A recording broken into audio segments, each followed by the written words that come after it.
Olá, boa noite. Estamos começando o nosso Sem Tabus. Obrigada por sua companhia aqui com a gente. Espero que seja um programa excelente, que seja um auxílio para você que está passando por alguma dificuldade no relacionamento ou queira manter o seu bom relacionamento, a sua boa comunicação, como fazer bem um ao outro, como é que você pode ainda mais melhorar aquilo que já tem feito de bom.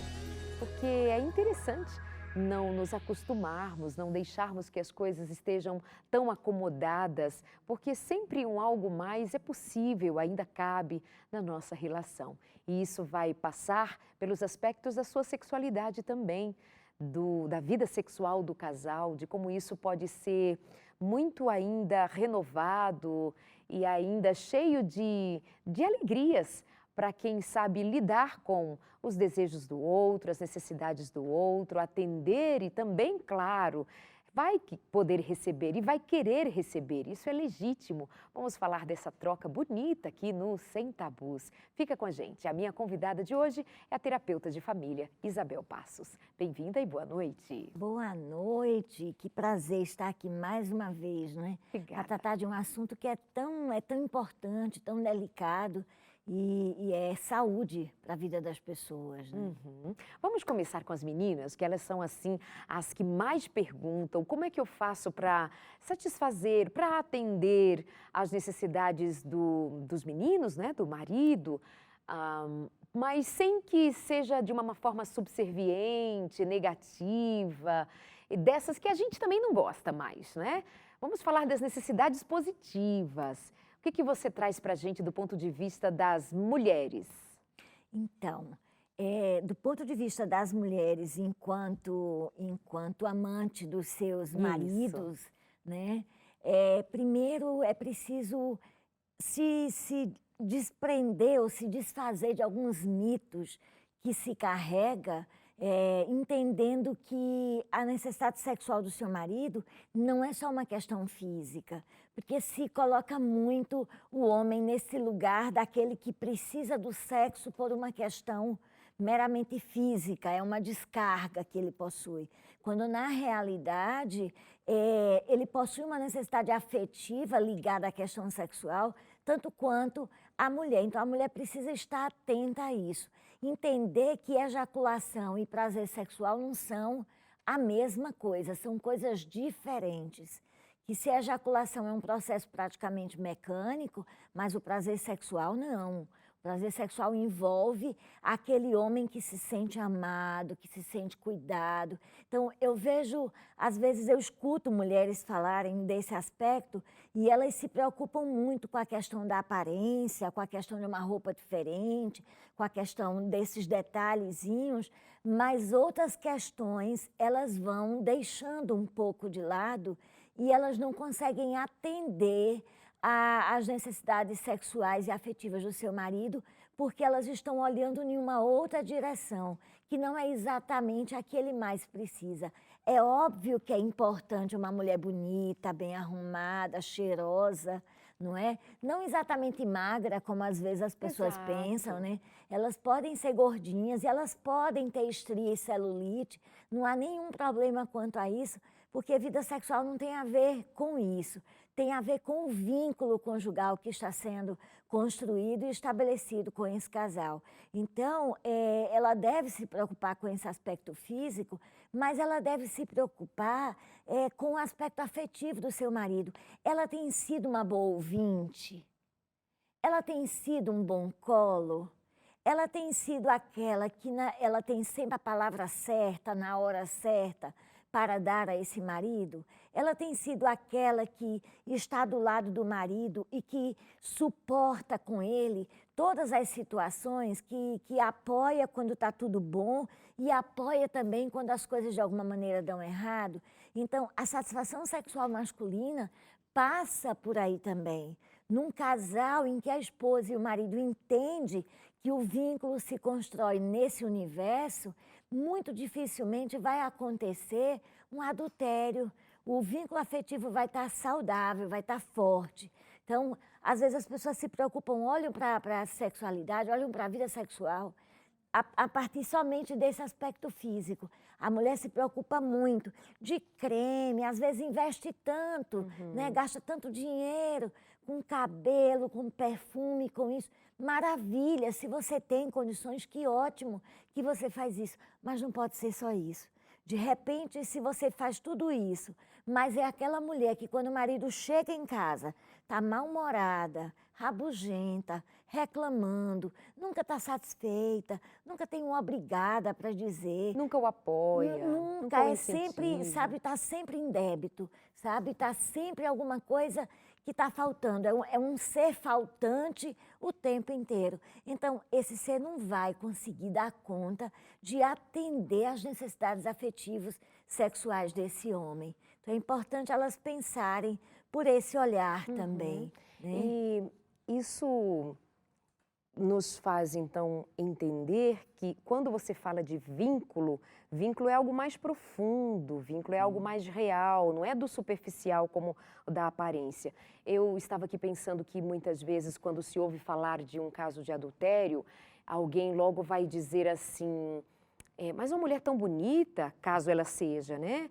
Com uma mulher que aos olhos ditos daquilo que se espera para ser bonito hoje, mas era uma mulher tão bonita. Mas como pode ele ter traído uma mulher tão bonita? Como se fosse só nessa base, né, do aspecto físico. Ainda tem, essa é a fala de quem olha de fora para o casal. Mas ainda tem a fala de quem é da dupla e que traz a seguinte fala: Isabel, eu não entendo, a gente fazia sexo quase todos os dias. Como que ele arrumou outra pessoa?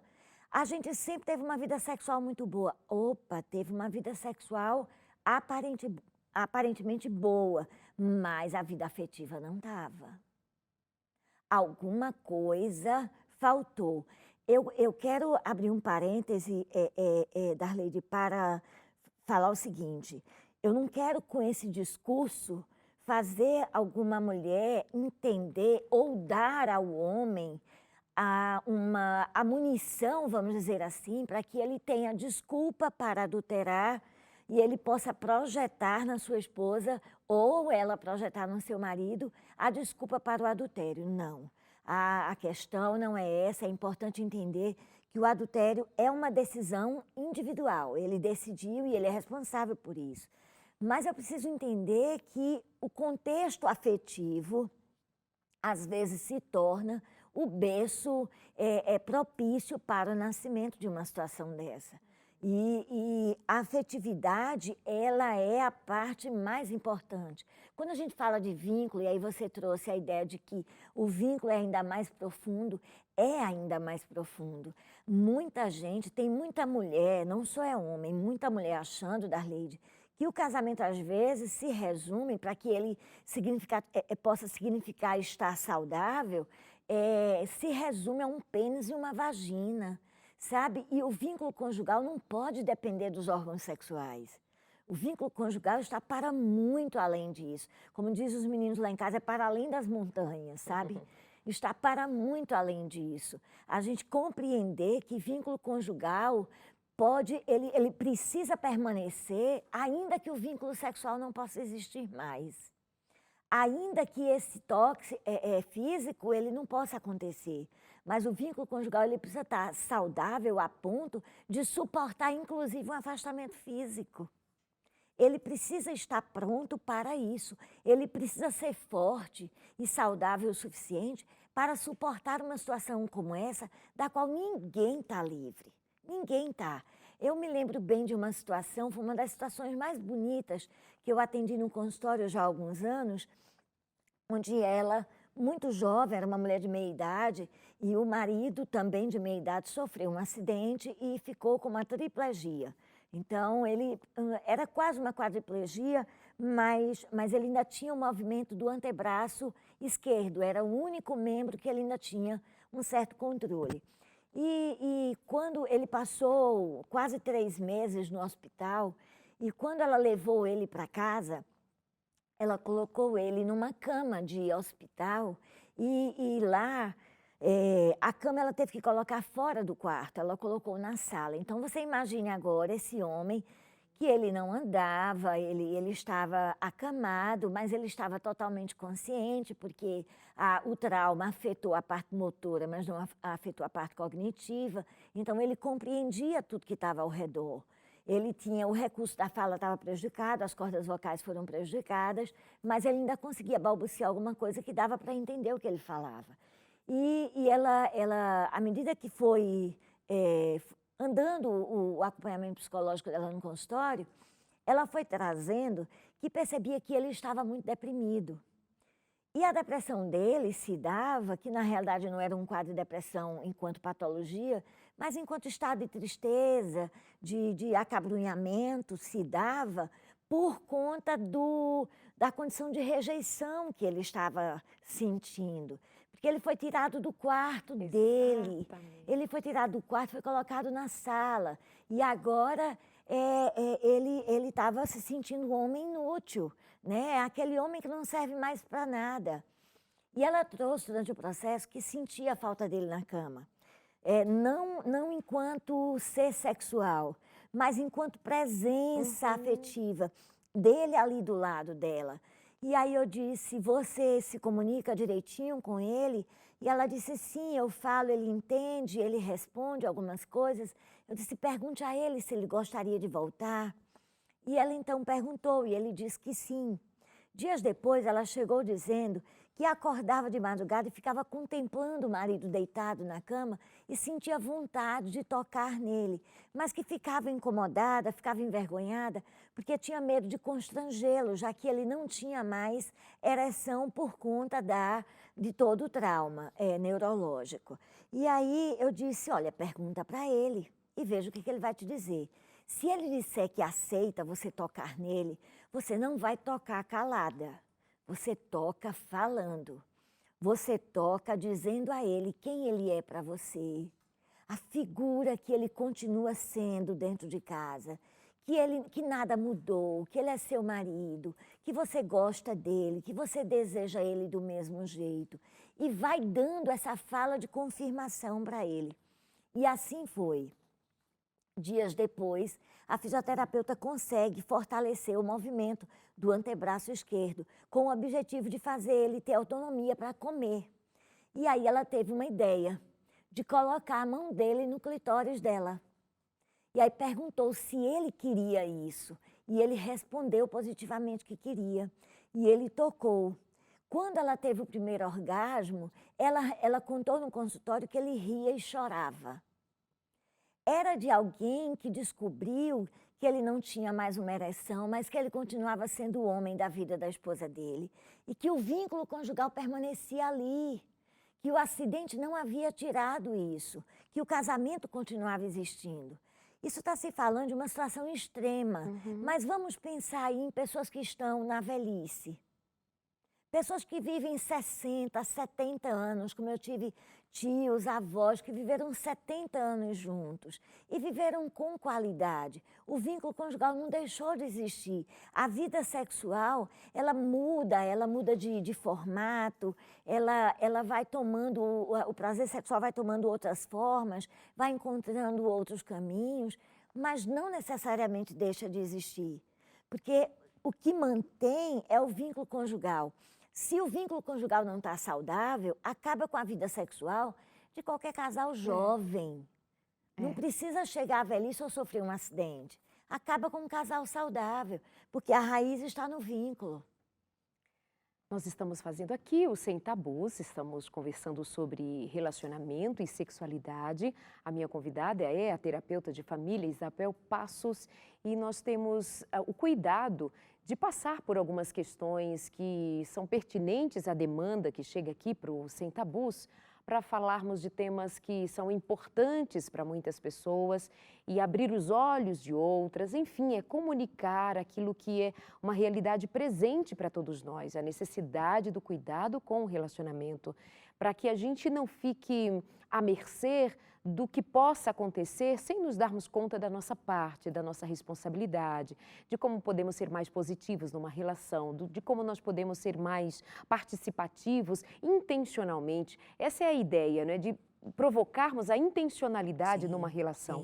Sim. e que também não pensemos que está tudo pronto. Uma relação nunca está pronta, é uma continuidade, é um casar todo dia, é um fazendo sexo todo dia, aprendendo todo dia, percebendo todo dia as necessidades uns dos outros. Eu fico pensando, Arleide, que quando a escritora Ellen White, ela escreveu uma frase há quase 200 anos atrás, ela viveu na era vitoriana, uma era em que, meu Deus, Freud chegou a ser expulso da medicina por dizer que criança tinha sexualidade. Então, foi uma época, coincide aí com o mesmo período da criação do vibrador, que todo mundo pensa que é um instrumento de sexy shop e é um instrumento médico. Foi criado pela medicina, coincide exatamente com esse período.